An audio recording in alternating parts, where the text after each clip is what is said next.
Who is watching the watchdog? Who is holding them accountable? On our last episode, we talked about the 911 board and the influence that the sheriff, who appears to have control over that board. We discussed how 5 of the 7 board members work directly for Sheriff Birch or directly connected with him. The 911 board oversees roughly $14 million a year in funding, and despite the county already spending tens of millions of dollars on a radio communication system for every law enforcement agency in the county over the last many years, the sheriff has now convinced the board to move to yet another system solely for the Mobile County Sheriff's Office, again costing taxpayer millions of dollars more. Why is that important? Because at some point they're going to have to integrate that with every other agency, again, in the county. This kind of spending raises serious questions, certainly for me, and it should for you as a taxpayer, and many believe that that is just nothing more but, again, frivolous use of taxpayer money. And my suggestion is it has to stop. If you don't know, the 911 district receives tax revenue from a fee levied on every cellular phone bill in this state by every user. That means that every person with a phone bill contributes to these boards throughout the state, not just Mobile. And when 5 of the 7 board members have close ties or work directly for the sheriff, it raises legitimate concerns about influence and certainly independence of that board. The board is supposed to govern the people's money and operations in a way that ensures efficiency and accountability. Perhaps that dynamic even played a role in the firing of the previous executive director of the 911 board. I don't know, but it certainly raises a lot of doubt and many more questions that probably should be asked, at least by the media. The board we're talking about is the Mobile County Communications District, commonly known to many of us as the Mobile County 911 Board. As I mentioned before, there are 7 board members and 5 appear to have direct ties to Sheriff Birch. These members are certainly appointed by the Mobile County Commission. Birch didn't appoint them, but he had to have some say. He had to make a recommendation. Otherwise, the county commission wouldn't have known that they were up for consideration. Here are the current board members, and we won't go through all of them, but I'll only go through 5 of the 7 to make my point. Mr. Pat Mitchell, chairman of this board, is currently directly he is the jail warden for Mobile County Metro Jail, directly subordinate to the sheriff.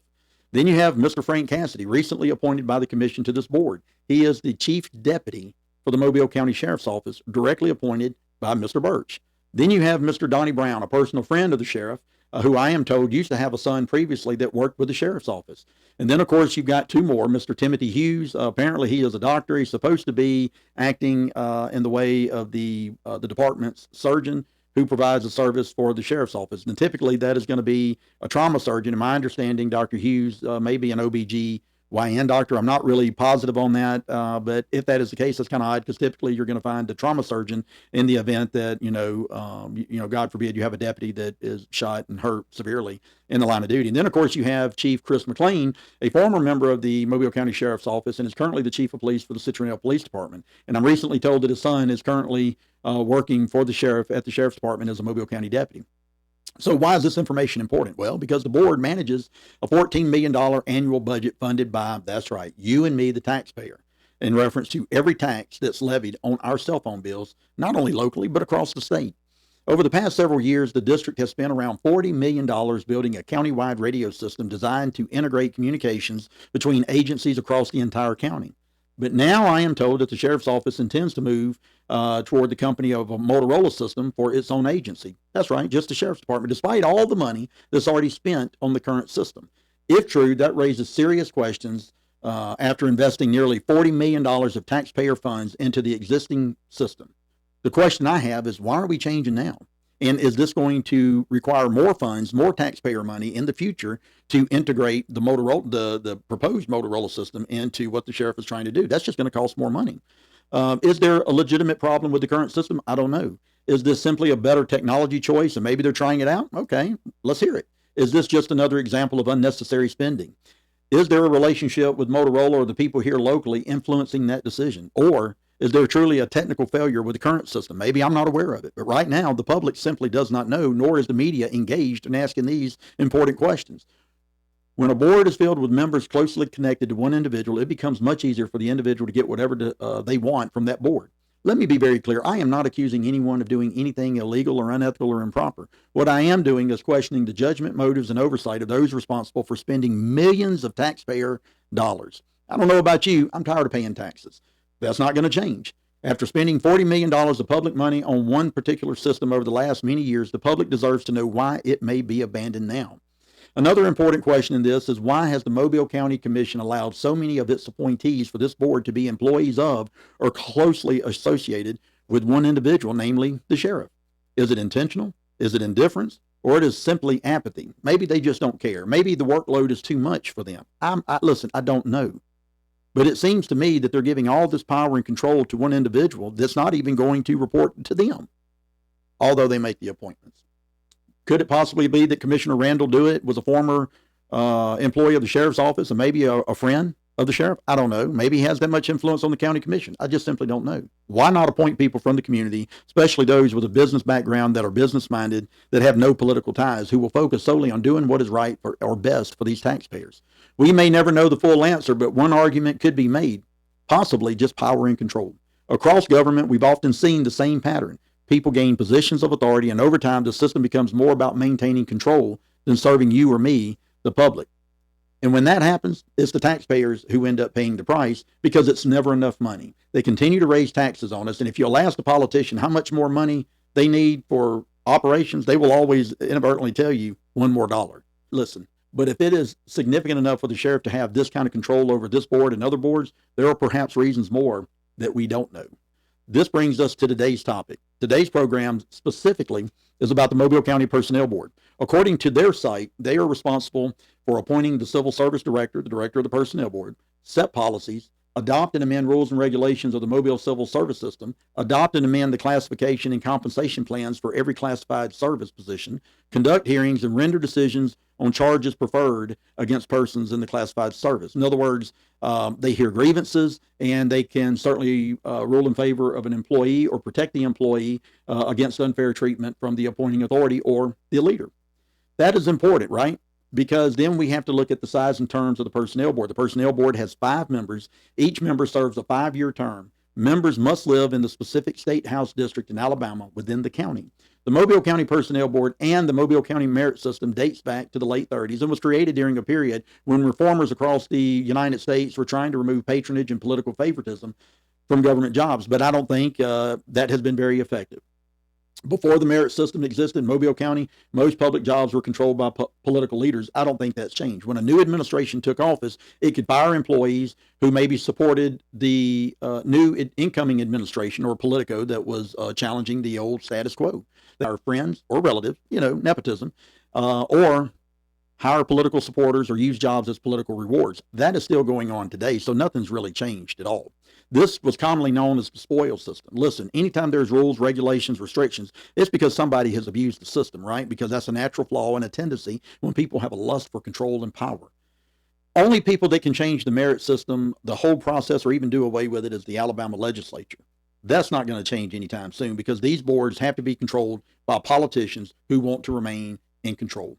The board was given to administer competitive testing for public jobs, create eligibility lists for hiring, protecting employees from political firings. That still goes on today. They're also there to hear disciplinary appeals from employees. The idea was to create a neutral civil service structure that covered county government and many city governments within the county. Even though the system was designed to reduce politics, it has been controversial almost from the beginning. Number one, local government says it limits their authority.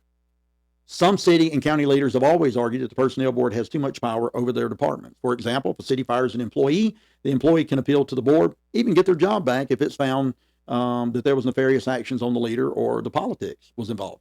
The board can overturn the termination, reduce discipline, reinstate the employee, and some officials believe this interferes with their ability to manage the departments, but I think they use it as an argument when they can't just unilaterally do whatever they want to do, but that was the whole point in having the merit system. Law enforcement deputies and sheriffs and police chiefs have often clashed with the personnel board over discipline procedures. Because the board can review discipline actions involving deputies or officers, conflict often arises between the agency leadership and certainly the board. Changing it is difficult because the system is created by state law, meaning only the legislature can approve changes or abolish the merit system. But it also creates questions about influence. Although the board was designed to be independent, critics sometimes argue that the supervisory committee that appoints board members is still dominated by elected officials. We won't get in that today. However, supporters of the system respond that it protects employees from political retaliation, which was the original purpose. So I say all that to say, why does it matter today? Because the Mobile County Personnel Board oversees employment rules for thousands of public employees in Mobile County government and many local municipalities. Because of that authority, decisions by the board can affect law enforcement agencies, county departments, city governments, and certainly taxpayer-funded payrolls. That's right, you heard it. Payrolls in the way of special merit raises or raises in general, cost of living raises. That's why debates about the personnel board tend to be highly political. In Mobile County, even though the system was originally designed to remove politics from employment, still operates under the old system as if it never existed. So let's talk about it. Let's look and see who's in charge. Mr. Adam Bourne, a former Chickasaw City Council person, is now the director of the board. So he had to get that position by connections through the board members, and he made that connection through many years of serving in public service. Is it wrong? No. But where does the interest lie? With the politics. So let's look at the board members. We're not going to go through all 5 board members, but we will take a look closely at 3 of the 5 board members of the Mobile County Personnel Board, because that gives them the majority anytime there's a ruling in favor of one politician or another, and how that affects you as an employee or even members of your family who's an employee of the Mobile County Merit System, specifically as it relates to fairness and equity. Mr. Donnie Brown. Mr. Donnie Brown's a personal friend with Birch, and of course, I've already showed you he's on the 911 board.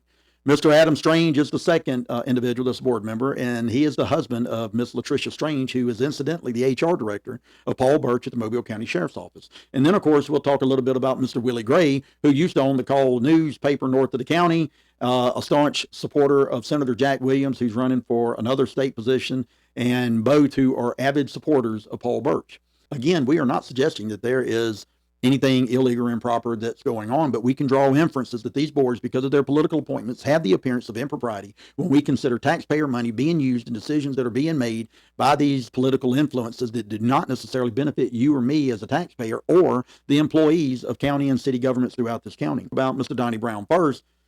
Mr. Brown sits on the 911 board. He is, like I told you earlier, a personal friend of Paul Birch. I see him many times throughout the city and the county having lunch together. I am told Mr. Brown's son previously worked with the sheriff's office, and Mr. Brown is known to be a personal friend, certainly, of the sheriff. So the question becomes, when decisions need to be made that could impact the sheriff's office, can Mr. Brown remain fully independent? Maybe so, maybe not. Let's look at the second individual. Number 2, Mr. Adam Strange. His wife, Latricia Strange, works directly for the Mobile County Sheriff's Office and the Sheriff, Paul Birch, as the HR director. This raises serious implications and questions about a conflict of interest. Imagine this scenario. If the sheriff terminates an employee for political reasons with involvement, and it would have to be involvement with the director, Ms. Strange, and that employee files an appeal through the merit system, that case could end up before the personnel board and will. And that means that now Mr. Strange, whose wife is appointed by the sheriff, could be sitting on a board reviewing termination connected to his wife.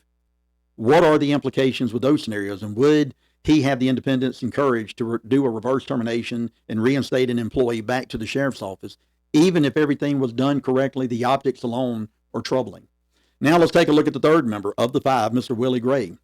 I'm told he previously owned the Call newspaper north part of Mobile County. Mr. Gray is reportedly a close personal friend and strong supporter of State Senator Jack Williams. Matter of fact, I've been in some speaking engagements where he has personally said that Mr. Jack Williams is like a brother to him.